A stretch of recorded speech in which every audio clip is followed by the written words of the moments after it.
All right, so I just want to just talk about Photomerge, um, or with your, I guess when you're using your phones, you can start to stitch photos together. But you could also do it if you have individual photos that you can take into Photoshop, and it'll stitch them together for you. The one just general rule is when you're taking photos, just make sure that you have at least about a third of the photo overlap, either um, either on the sides or on the top and the bottom. So, for example, in this photo, the center of Pompidou is about 30 photos, maybe just slightly more. But again, with every photo that I took, I stood in one position, and I just made sure there was at least a third of an overlap between every single photo, going across the bottom row and then going across the top every single row.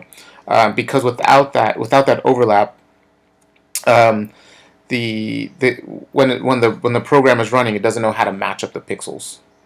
So if we just open up these next two examples. So again, there's about a third of an overlap for the photos. So just to set up these two, I'm going to go to Automate, Photomerge.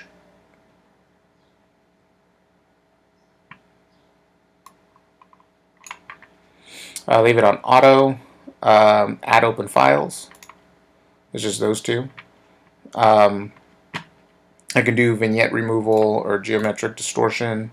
You can leave it on auto, or you can start to select perspective and some of the other settings just to start to see the different types of way to photo merge these.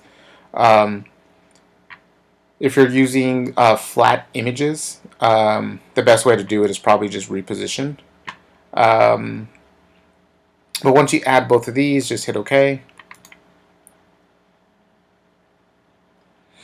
And then the computer is essentially, it reads all your images and reads all the pixels within all the images and starts to line up the pixels.